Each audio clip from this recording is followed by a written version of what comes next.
high up interviewers were digging down to the core biology, and that's going to lead to cures and treatment. Maybe not 5 minutes from now, but maybe next year, within 5 years, within 10 years. So it's always the marketing hype. So in this one particular study, there's 4 variations on the complement gene, which is part of the blood clotting cascade. And for 3 of the 4 variants, genetic variants at this specific site, there was no difference between schizophrenia and controls. So 1 out of the 4, they found that the rate of schizophrenia was 1.2% instead of 2% in the people who had this genetic variation. So that's so minute. What is that possibly going to lead to? Why did they have to have 30,000 people? Because if they only do 1,000 people in each group, they don't find anything of statistical significance. So they got to have these huge numbers of people. And then what they find is, from one study, it's this variation, this variation, this variation. Okay, great. We've narrowed it down. But the next study, it's a different set. So it says in, excuse me, in the DSM-5 and in the literature, it used to be there's the gene for schizophrenia that they talked about in the 50s. We gave up on the single gene, then we went to the genes. And it's kind of like there might be 5 or 10 of them. Now there's hundreds. This is mainstream literature in the DSM. Hundreds of risk genes for schizophrenia, bipolar, autism, depression. But it's the same couple of hundred genes for all of those different disorders. So the research shows conclusively that there's no distinct genetic difference between these different DSM categories. But it's always, we're going to find out, this little protein is 0.2% elevated, then we're going to develop treatments.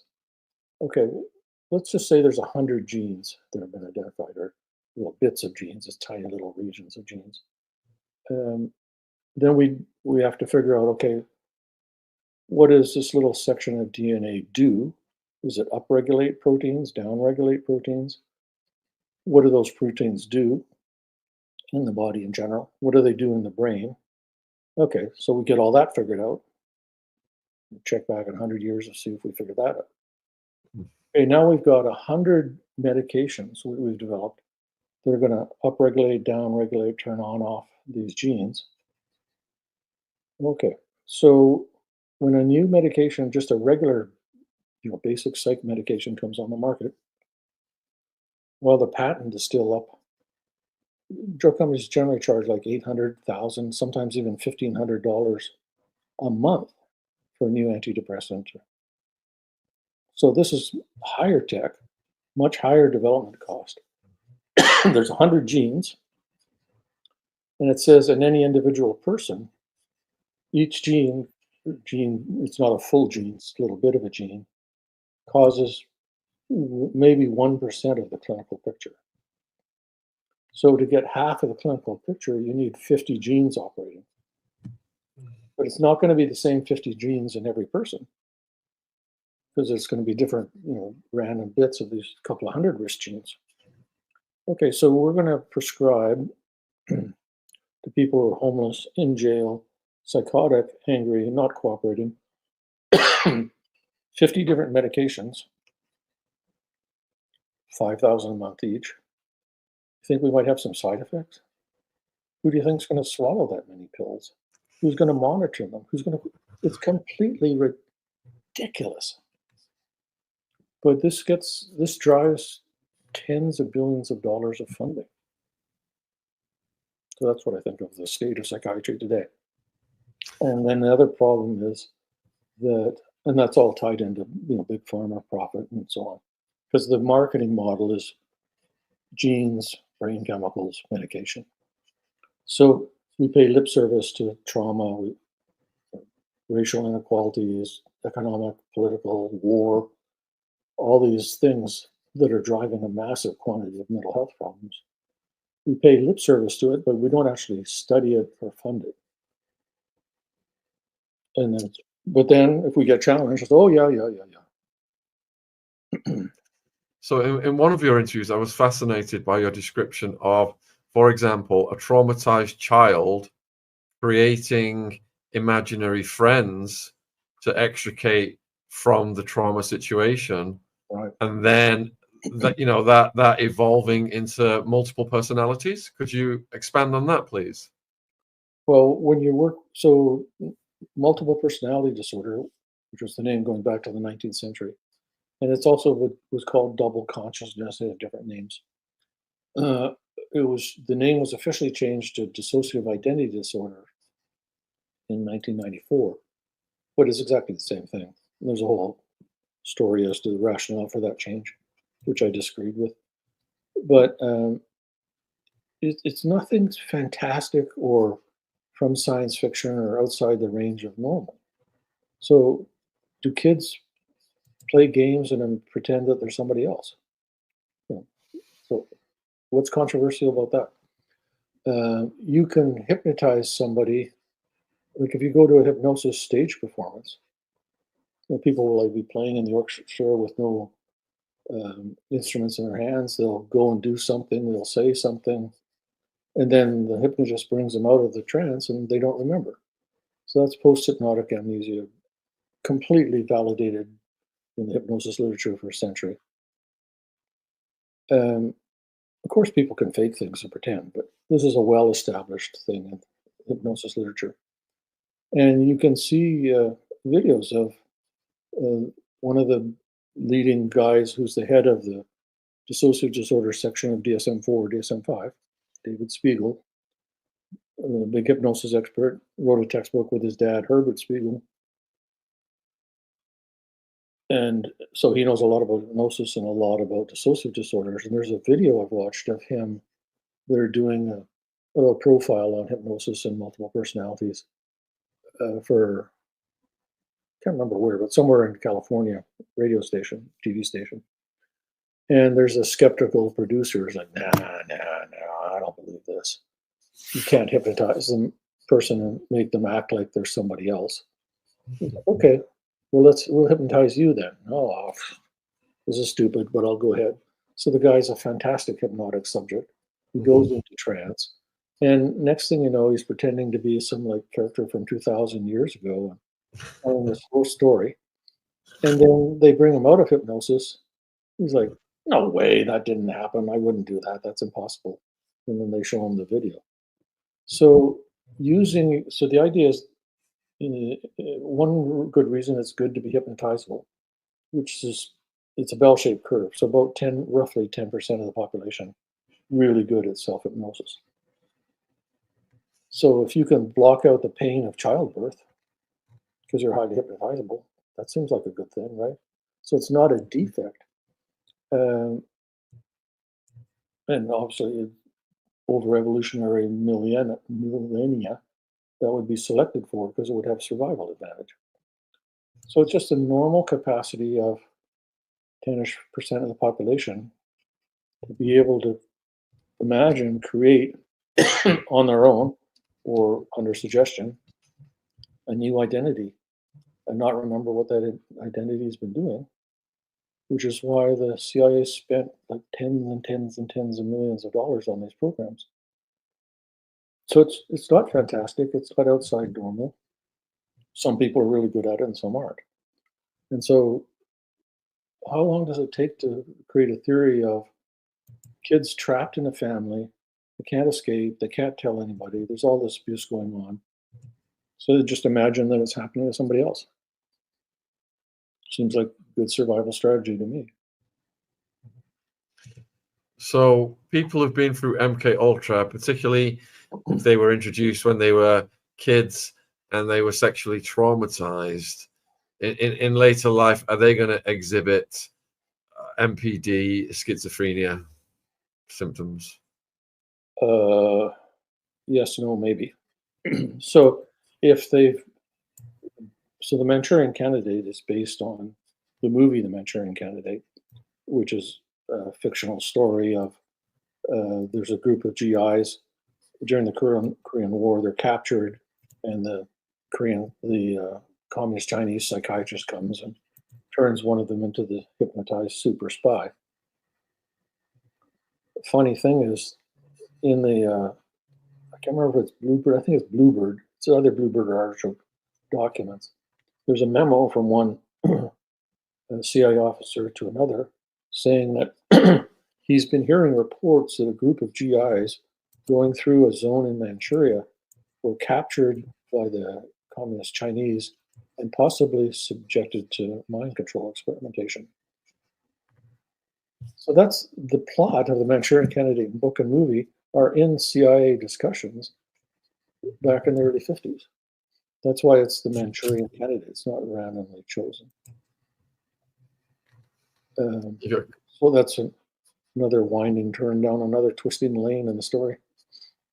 You got a question from Professor Hamamoto. Is neuroscience currently being pushed, repackaged, MK?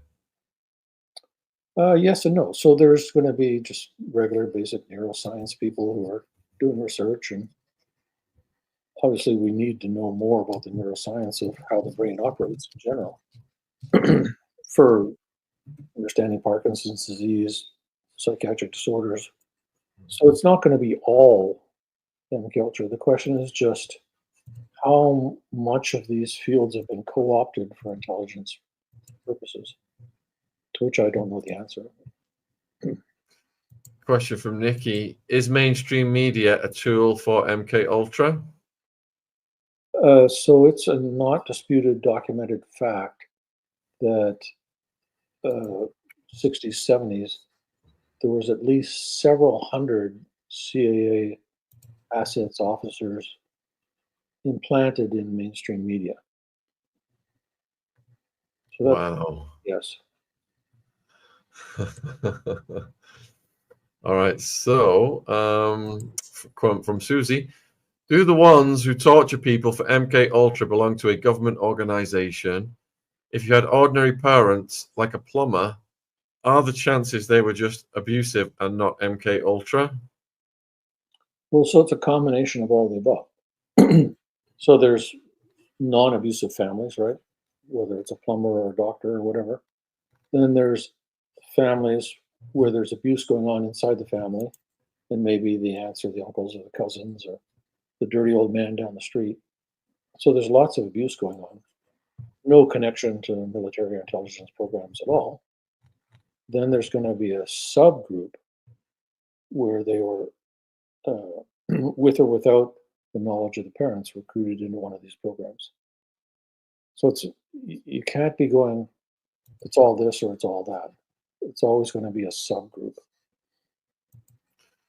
Question from Beth. If we were in the GATE program and have some bizarre memories after school contractors checking our psychic ability, where is a credible source to help us?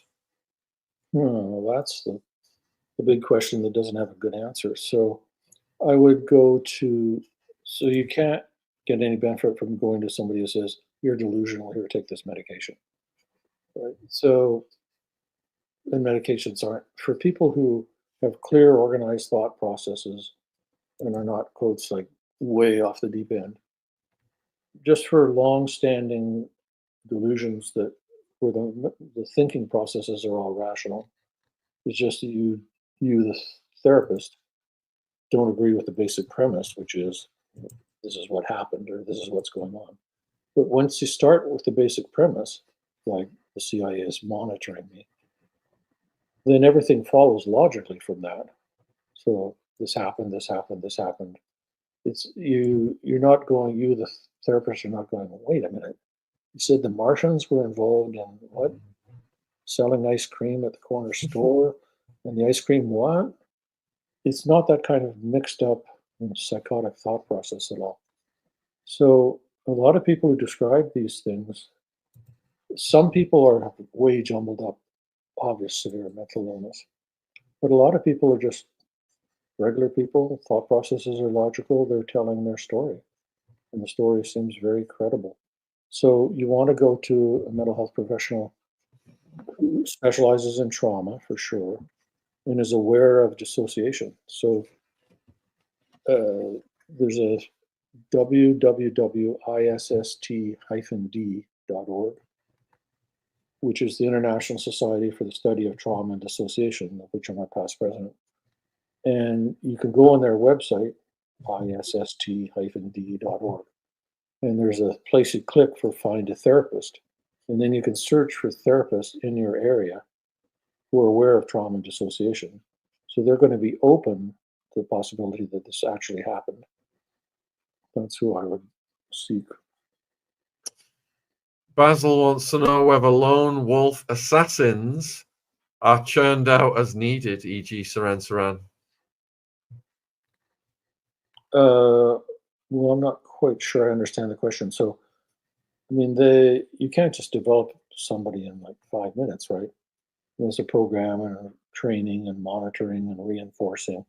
So it's more like a sleeper cell kind of concept. So they're activated when needed. Is that more precise? Yeah. We know that for objective fact from watching the Bourne movies, right? I mean, Yeah. Bourne movies basically show how it operates in reality. The person's a sleeper agent, and they get activated, and they go do their thing. And one of the scenes, and I can't remember which Bourne movie it was, it's where the other guy is hunting him in the fields near the farmhouse where they're staying in France, I think it was.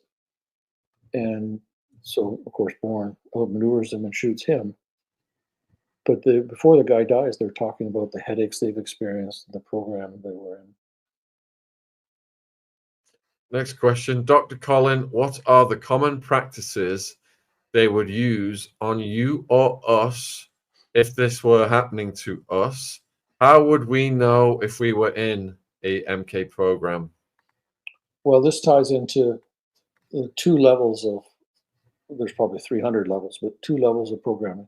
One is sort of general cultural program that somebody asked about before, which that's just propaganda, influencing the media, et cetera, et cetera, et cetera, which are nothing but like a snowstorm of propaganda and political opinions and people fighting each other. And I mean, in the United States, it looks like destroy the United States from within by creating this massive civil war conflict. And how much that's been controlled and manipulated, you tell me. But we're all in some big propaganda program all the time. But we're talking now where you as an individual are specifically targeted and handled, manipulated, controlled by an individual doctor, psychologist. How would you know if that happened to you? Well, do you remember anything like that happening to you? What's the circumstantial evidence? Why are you thinking that it might have happened to you? And then it's very difficult to track down these things. You can get MK Ultra documents from half a century ago. You can't get documents on current programs. First of all, because you don't know the names of the programs.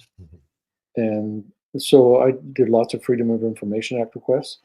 The responses I got included, oh yeah, it'll cost you this much per page for those documents.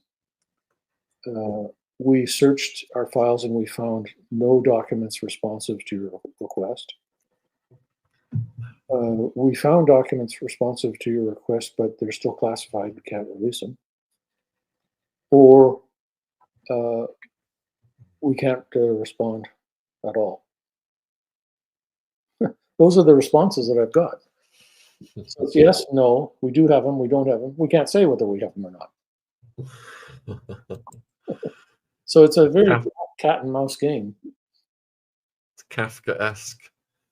Yes. Margaret wants to know, have you looked into the 1991 Tail Hook episode? A little bit. I'm a little bit aware of it. I don't think I have an expert opinion. But that's like Right. Sexual abuse in the military is rampant. And as it's rampant in the culture in general, rampant in Hollywood, rampant, drug cartels all over the place. So Catholic Church, Boy Scouts, every single organization, schools, Olympic coaches. I mean, it's everywhere, right?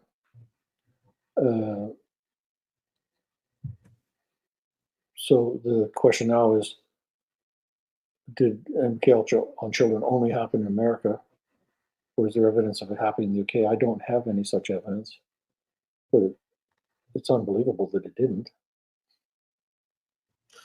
Yeah, the Brits are usually up to the necks in the same intelligent shenanigans.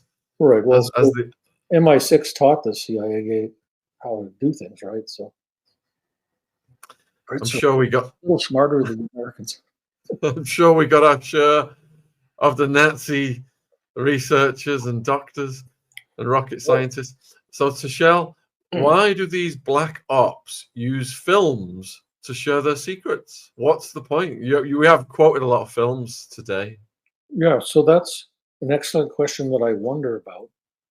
So let me tell you a side story. So the Bay of Pigs operation in 1962 was where the CIA invaded Cuba, right?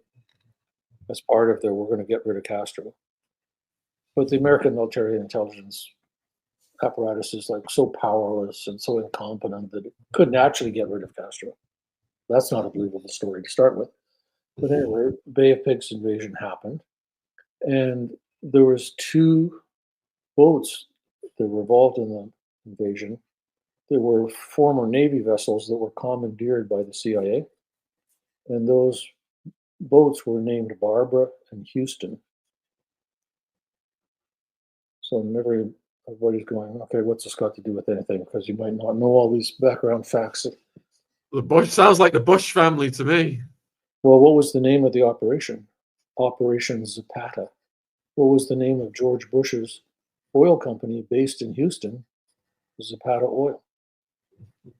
So there's another example is Jimmy Carter's campaigning for re-election, and all of a sudden there's a disturbance in the crowd, and the Secret Service wrestles these two guys to the ground, and they had starter pistols, and so then they're interrogated, and their story is, well, we didn't know each other before a couple of days ago, but this guy, whose code name was like Raul or something, I can't remember. This is easily searchable online. He just kind of introduced himself to us, and we were on the roof of the hotel, and he had a rifle, and he just gave us these starter pistols and told us to create a disturbance, and he was going to shoot Carter. But no bullets were fired from the mysterious gun by the mysterious guy. And so these guys are taken into custody. The I can't remember which branch, it was like the sheriff's department or Secret Service or whoever it was, went to the hotel room that these guys described, and there was it was either a gun case or a gun and some shells. Okay, so there's this high-level assassin who's recruiting people as part of an assassination operation, and he just leaves his gun case in the hotel room by mistake. Okay, so these stories are so ridiculous. And then what happened to these guys? End of discussion. They never were prosecuted in public. They never went to jail. They just kind of vanished from this public domain. And you can see like mainstream news commentators going, well, that's a funny coincidence. And then blow it off. What was the funny coincidence? These guys' names were Raymond Lee Harvey and Osvaldo Ortiz. Raymond Shaw was the Manchurian Candidate shooter in the Manchurian Candidate movies. Raymond Lee Harvey and Osvaldo Ortiz, two guys, one from Mexico, one from the US, happened to randomly meet in San Diego, get recruited. It's just so ridiculous. But it's a tell. But there it is, right in public. This is obvious in operation. Jimmy Carter got the message. So we had a guest on recently called Jay Dyer, who said that anyone who watches pop culture is getting MK Ultra'd through a trickle-down effect. Do you agree with this claim? Well, yes and no. So one thing is MK Ultra is a specific program that lasted from the 50s into the early 60s. And then it was rolled over into MK Search. MK Search ended in 72, 73. And then, so technically, MK Ultra hasn't existed as an operation for 50 plus years. But MK Ultra gets used as sort of a blanket term for all mind control programs in general. So technically, there's no MK Ultra going on now. But we know that MK Ultra was rolled over into another cryptonym name. And so the programs just rolled over. So back to my previous statement, if there weren't any such programs, the military industrial complex would be failing to do its job. So I don't think they are. So I'd say, yeah, obviously there's programs like that. And we see them in operation in Abu Ghraib. And the programs at Abu Ghraib had publicly identified code names. These are enhanced interrogations. Enhanced interrogation is just another whitewash term for mind control. And MK Ultra has become like a verb now because so many people are aware of it. So Tuppence wants to know, what about Timothy Leary Jr. and also Gloria Steinem with the CIA? So Timothy Leary is the godfather of LSD from Harvard. So he and Allen Ginsberg and several other, Ken Kesey, a lot of these lead guys first got LSD from the Army CIA and were recruited into LSD experiments, stated by them in public.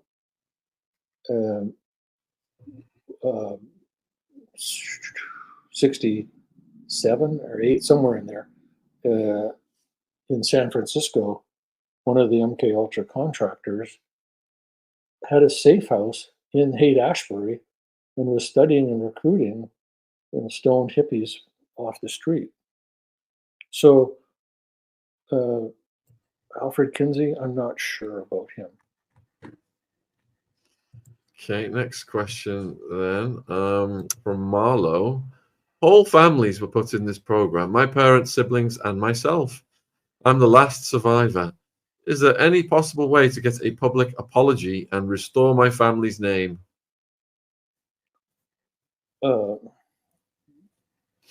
Really, the answer is no. And how would you go about that? So you file Freedom of Information Act requests. Nobody's going to admit to anything like that. You go ask a member of parliament, either they blow it off because they think you're a conspiracy nut, or they go, whoop, I'm not looking into that. So other than just sort of like slowly trying to raise public awareness, which we're doing right now, I mean, these things are impenetrable. And just currently try and get Jeffrey Epstein's client list. And you're just another wall, another wall, another wall, another wall. More denial, more spin, more cover story. And then it's sort of like an irrelevant distraction. So what if there's not just a list on a single piece of paper or a single binder? There was hundreds of guys flown to 4G Island, it was called, Little St. James Island, for a fact. And the flight logs, for a fact, are in the possession of the FBI. So we can't even get one pedophile guy who abused and molested one of those people, other than Prince Andrew, who was hung out to dry. But he didn't actually get convicted of anything. This is just the way the whole thing operates. Dr. Ross, we're at 90 minutes and there's still a lot of questions. Do you have time to answer some more questions? Sure. Okay, thank you. So JC is wondering about the MK Ultra program where they try to induce children into shape-shifting into animals. Did you hear about that? And if so, what was the end goal of that program? Well, so this is we're on tricky ground here, right? Because if you're trying to educate the public about this is a serious thing, and you start off talking about shape shifting into animals, the credibility is just destroyed for the general public, right? So Mhm. you have to watch out. So I wouldn't be publicly talking about, I think there were shape shifting programs because there's no evidence. I'm not personally convinced it's possible. Now, you could do shape shifting hypnotically, but to actually physically transform into an animal shape, that's some pretty advanced science there. Yeah, I was thinking it was perhaps some kind of mental game. Right. Perhaps they were playing on the kids Yeah, to traumatize them. yeah, mental game. There's no problem understanding that. So, I'm always concerned about. It's not impossible necessarily. I mean, shapeshifting. Yes, 990,000 mainstream scientists. They're all going to say impossible. But some of the allegations are fantastic, but possible.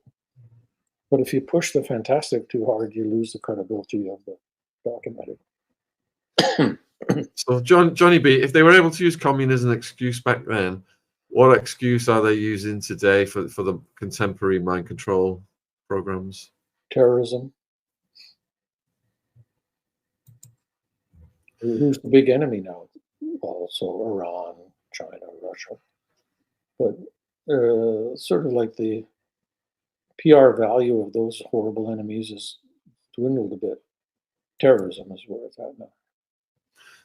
SP wants to know your thoughts on exposure to Agent Orange. Yeah, it's not Asian orange, it's agent. So I don't know Yeah. if that was just a typo. Or Agent Orange, totally documented. It's a herbicide sprayed all over the place in the Vietnam War, and lots of people uh, got cancer, got lymphoma, bad diseases, and were compensated by the U.S. government. So, did they just stop all that? Doubtful. So then that just segues over to chemtrails versus contrails. So I've researched this a bit and read a bit about it. So contrails are just normal, what you see in the sky behind the jet, the little thin white lines, and it's just condensation from the jet engines. And it dissipates usually in 30, 60, maybe 90 seconds. It doesn't spread out and become a great big broad thing. There's another phenomenon in the skies that you can observe anywhere in the Western world, which is out from the jet comes this trail. It doesn't dissipate in 30, 60, 90 seconds. It lingers and lingers and lingers and gets broader and broader and broader. And you can see these long lingering trails before they get too broad in different patterns. Usually it's like a X and O's pattern. Sometimes it's an A pattern. It's easily observable in the skies in any city in the Western world. So those are chemtrails. There's a guy at Harvard who he says that there's about, I think it's 50 to 60 million in publicly documented research grants. So that's again tip of the iceberg for weather modification. It's called stratospheric injection. And in the research, it says we're going to use silver iodide or this compound or that compound. And but then he goes, "Oh, this is all just research. It hasn't actually been used." So then, the conspiracy theory of the tinfoil hat nutcases about chemtrails is dismissed often by saying, "Oh, they're just contrails," but they're two completely different phenomena in the sky. Okay, so chemtrails, oh, stupid. Who's ever heard of chemtrails? As soon as you turn the topic to cloud seeding, then it's, oh yeah, cloud seeding was developed by the Fallen Company in California in 1946.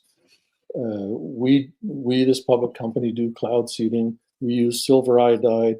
We seed clouds to generate rainfall in areas of drought. And the U.S. military did cloud seeding in Vietnam to try and increase the monsoons so that the supply lines of the Viet Cong would be disrupted. Cloud seeding is exactly the same thing. But if you talk about chemtrails, you're a conspiracy nut. Our government has openly admitted this year that they're spending millions putting stuff up there to block out the sun to reduce our temperature. That's Bill Gates. You can see it on YouTube. He's a big advocate of that. Wow. All right. Do you know much about Project Naomi? Yeah, it was named after one of the CIA officers' secretary, whose first name was Naomi. And it's one of the parallel projects. It was funding MK Ultra research experimentation outside the United States. So it's a definitely existing thing. So my cousin's got a hole in her heart because her mum was given thalidomide way back when. And Katz is wondering whether thalidomide is it a harmful big pharma program from MK Ultra? I don't know. I have no information about that. It seems kind of far-fetched to me, but I guess it's possible. I think I'll rephrase this question. Do you think that the Scientologists use mind control techniques? Well, first of all, I know a bunch of Scientologists. Funny story is I was given an award by the Scientology for my book on the CIA doctors. And so it was a black tie dinner for 1,500 people at a Beverly Hills hotel. And so it's interesting.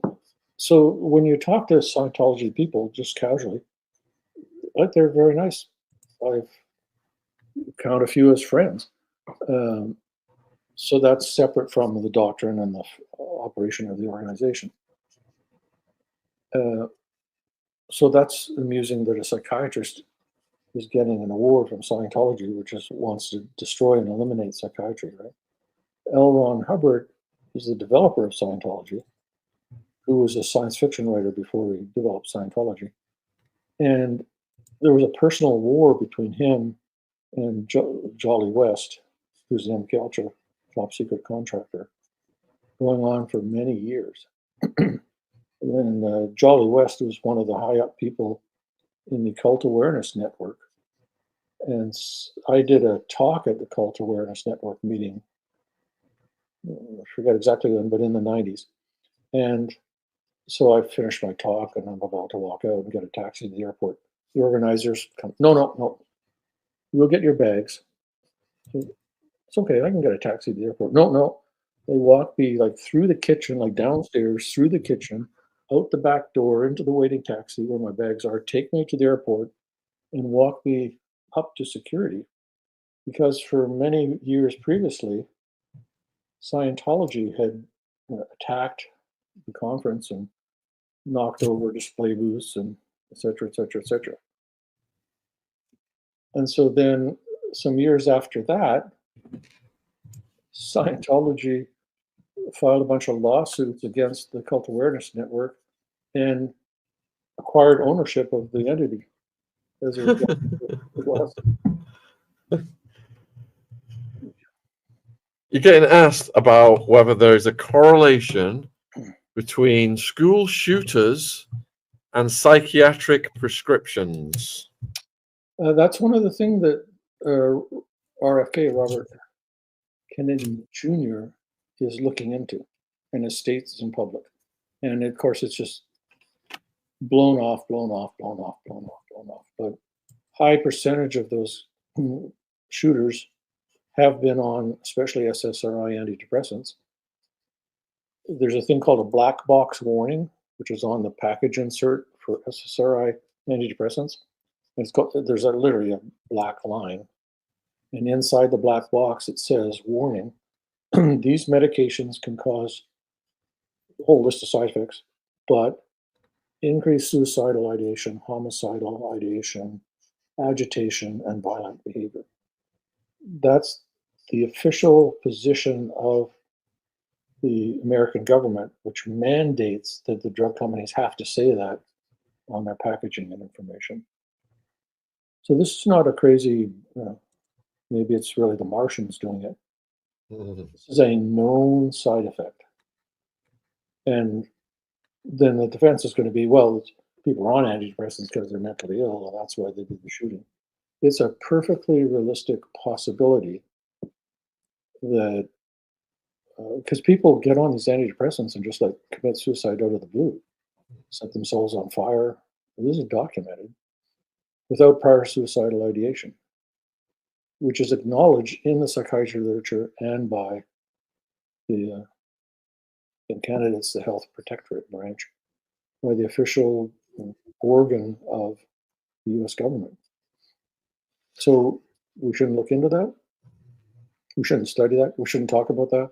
We should just insult people who bring it up. Good points. Marlo is wondering about your thoughts on ECTS and the experimentation of electric shock.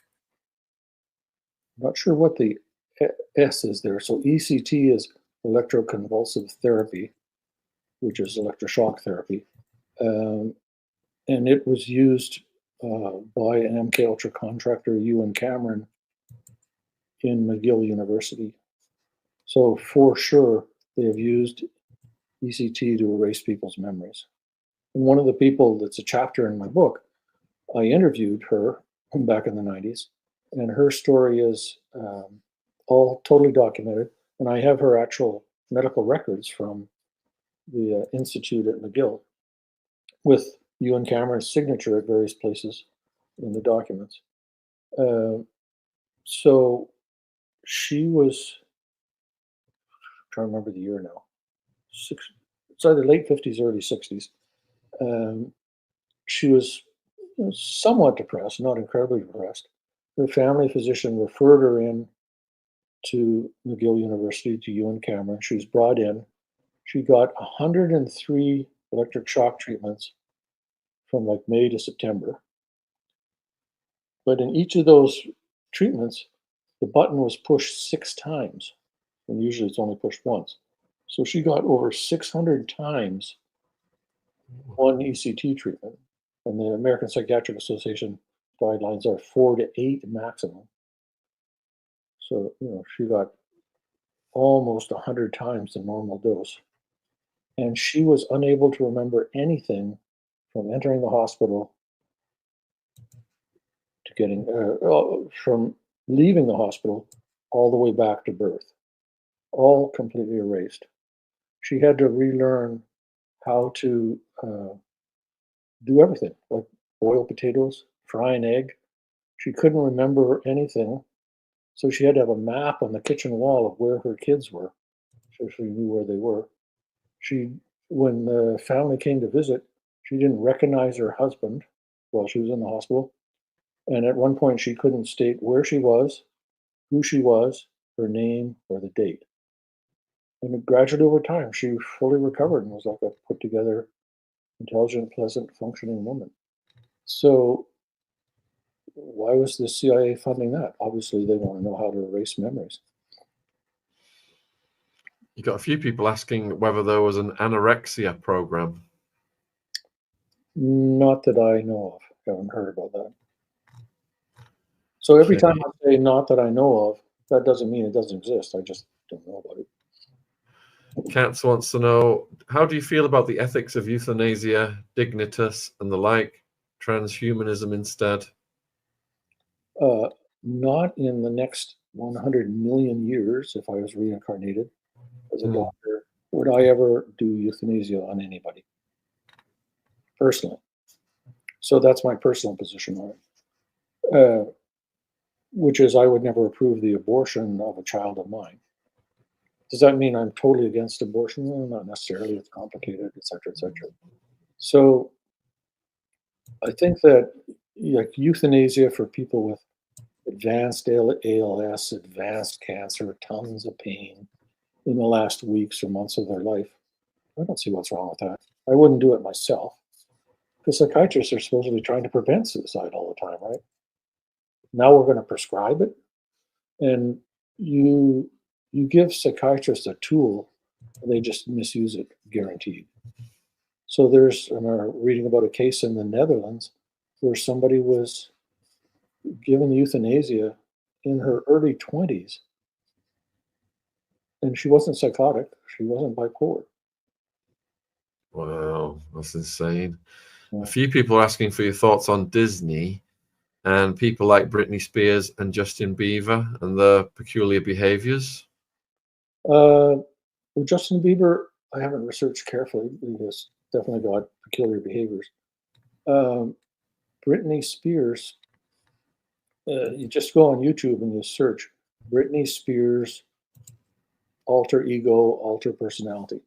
It comes up a Diane Sawyer interview, I forget when, some couple decades ago, where she's talking away, and Diane Sawyer, who's a lead interviewer in the United States, asking her some questions, and asks, I can't remember what the trigger word is, but there's some trigger word, and she's talking in such and such a manner. All of a sudden, she goes, "Oh, strong Brittany!"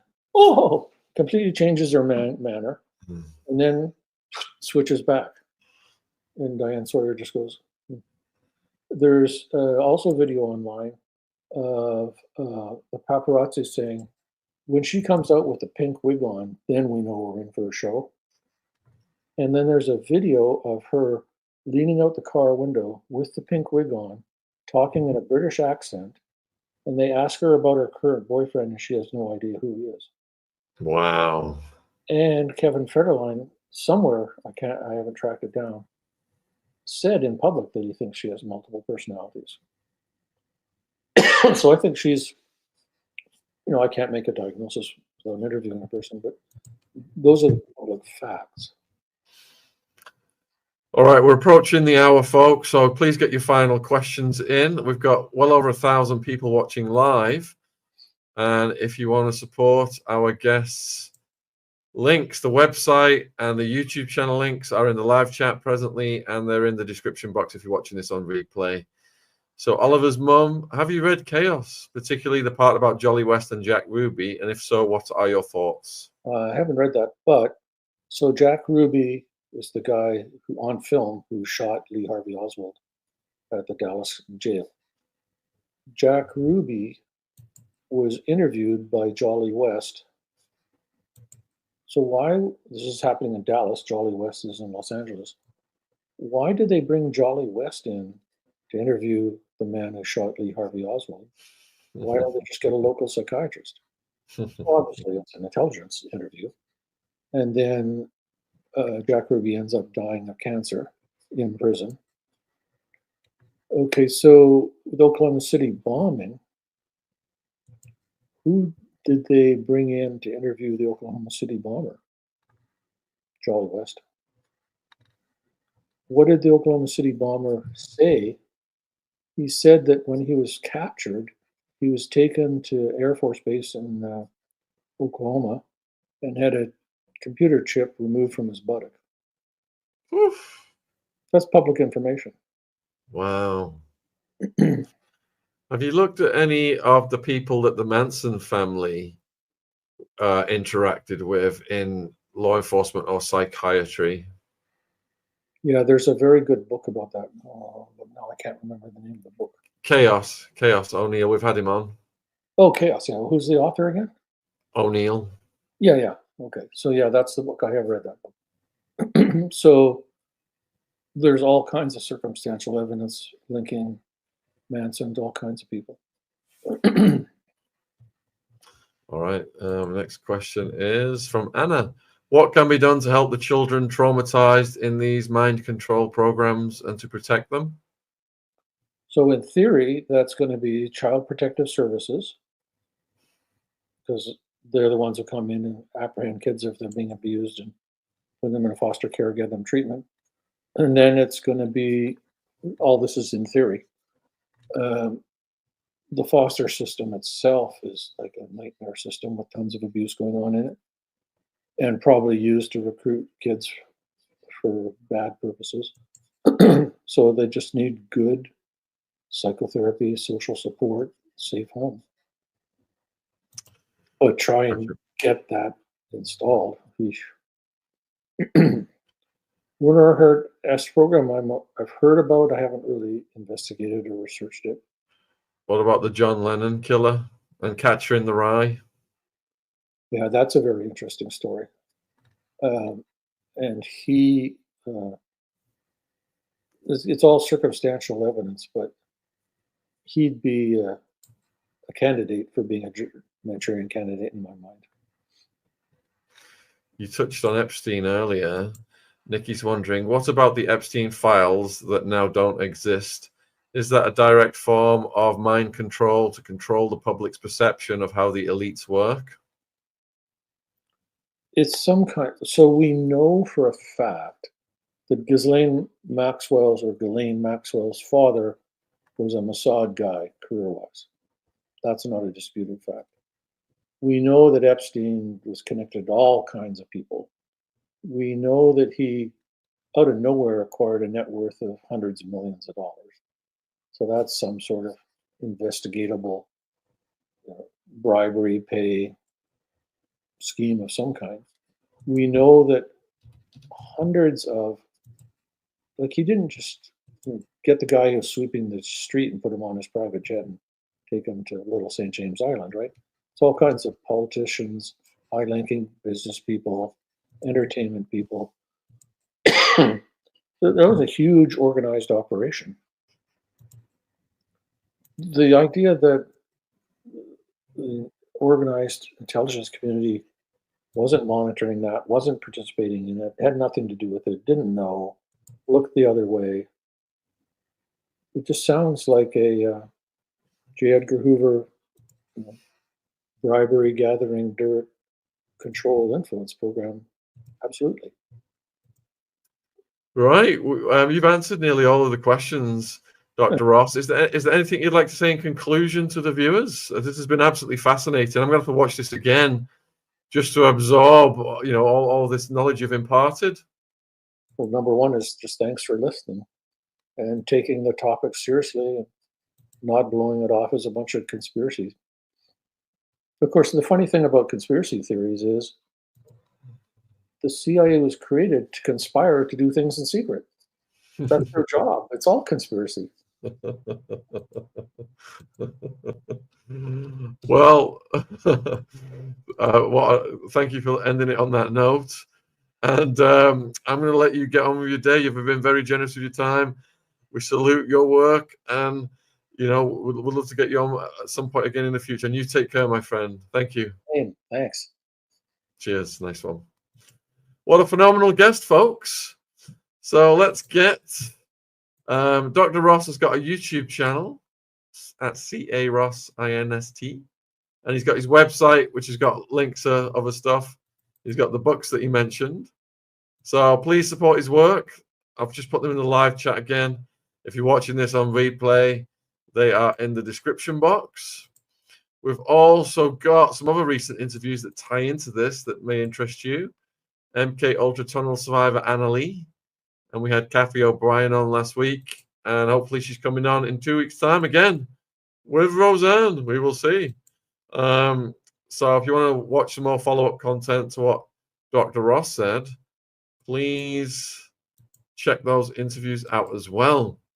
And I'll let you know what else we've got coming up. We interviewed Epstein's niece. I can see the trailer is uploading to the dashboard right now. It's mind-blowing, talking about the cult of Baal, esoteric practices, whether Epstein is still alive, etc. That's going to be there's going to be a lot of interest in that one. So Monday at noon UK, we've got a Bradford grooming gang survivor, Fiona, who's never been on the channel before.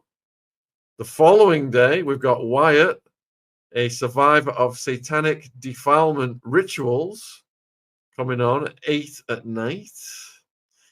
We have got another Epstein survivor, Jess Michaels, probably coming on Friday.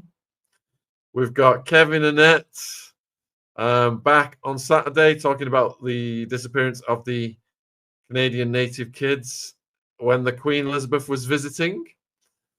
And then we've also got Nathan Reynolds, hopefully by the end of the week, Satanic Illuminati Monster Bloodlines. I know a few of you noticed that my new book has come out. Thank you, Shane. Oh, thank you, BB, for putting that in the chat. My new book has just come out in the last couple of days. I'll get the cover up, and I will get the links in the description box. It's part of my free book sit-down series, and this has got conversations with some of the most dangerous people I've ever interviewed in it, including Delmas Colvin, serial killer of over 50 women. He was a truck driver, lived a regular life.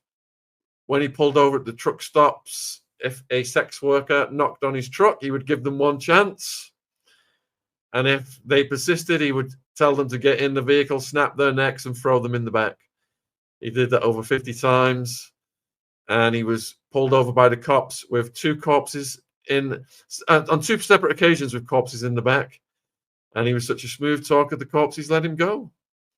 And the only reason that Delmas got caught is because he brought someone else in, and that person had sex with the corpse, left DNA, got caught, and gave Delmas up.